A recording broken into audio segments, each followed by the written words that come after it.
আসসালামু আলাইকুম, কেমন আছেন সবাই? আশা করি সবাই ভালো আছেন। আলহামদুলিল্লাহ আমিও ভালো আছি। এই যে আমি সিমের বিচিগুলা ২-৩ ঘন্টা ভিজিয়ে রেখে তারপরে সুন্দর করে ছিলকাগুলো ছাড়িয়ে নিয়েছি। বিচির থেকে ছিলকাই বেশি। যাই হোক, আমি সুন্দর করে ধুয়ে পরিষ্কার করে নিয়েছি। আদা, পেঁয়াজ, রসুন বাটা, পেঁয়াজ কুচি, কাঁচামরিচ, টমেটো। রান্না করব বোয়াল মাছ দিয়ে। তেল গরম হয়ে গেছে, তার মধ্যে পেঁয়াজ দিয়ে দিয়েছে। পেঁয়াজ দিয়ে একটু নাড়াচাড়া করে তার মধ্যে পেঁয়াজ বাটা, আদা বাটা, রসুন বাটা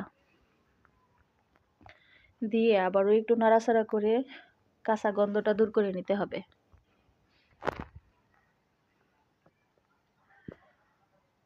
নাড়াচাড়া করা শেষ। এখন ধুয়ে রাখা সিমের বিচিগুলা দিয়ে দিল। তার মধ্যে অল্প একটু হলুদ গুঁড়া, মরিচ গুঁড়া, ধনিয়ার গুঁড়া দিয়ে সুন্দর করে মিশিয়ে নিতে হবে।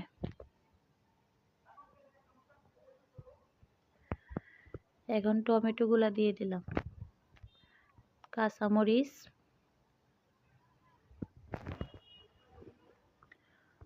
আর লবণ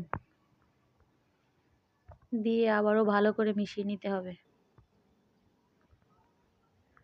নেড়ে ছেড়ে ভালো করে মেশানো হয়ে গেলে এখন মাছগুলা দিয়ে দেব। কাঁচা মাছ, বোয়াল মাছ আর সিমের বিচির এই রেসিপির কথা ছোটবেলা দাদির মুখে খুব শুনতাম। আমি আজকে প্রথম বোয়াল মাছ দিয়ে সিমের বিচি খাচ্ছি। ঝোলের পানি দিয়ে ঢাকনা বন্ধ করে ঢেকে দিয়ে কিছুক্ষণ রান্না করে নিলাম। বলক এসে গেছে। এখন 2টা এলাচ আর 2টা দারচিনি, একটা লবঙ্গ দিয়ে দিলাম। তা আগে দেওয়া উচিত ছিল, মনে ছিল না, তাই এখন দিলাম। দিয়ে আবারও নাড়াচাড়া করে ঢাকনা বন্ধ করে রান্না করে নেব সবকিছু সেদ্ধ হওয়া পর্যন্ত। বোয়াল মাছের এই রেসিপিটা সত্যি খেতে খুব ভালো হয়েছে। আমি প্রথমবারের মতো খেয়েছি। সিমের বিচি দিয়ে অন্য মাছ খেয়েছি, কিন্তু বোয়াল মাছ এই প্রথম। এই যে আমার তরকারিটা প্রায় হয়ে গেছে।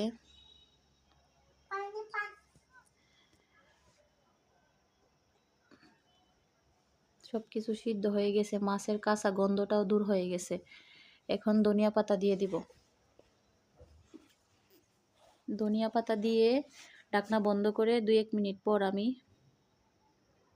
তরকারিটা বাগার দিয়ে দিব। বাগারের জন্য পেঁয়াজ রসুন কেটে নিয়েছি। এই যে আমি একটা বোলের মধ্যে নামিয়ে রাখলাম। এখন বাগারের পালা। অল্প একটু আস্ত জিরা দিয়ে দিলাম। জিরাটা হালকা ভাজা হয়ে গেলে এখন পেঁয়াজ রসুন দিয়ে দিব।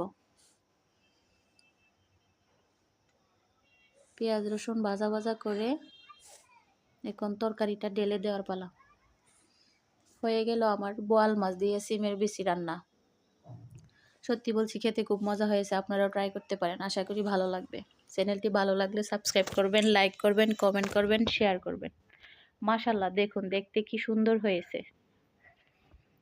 আমি তোমার সাথে কথা বলবো।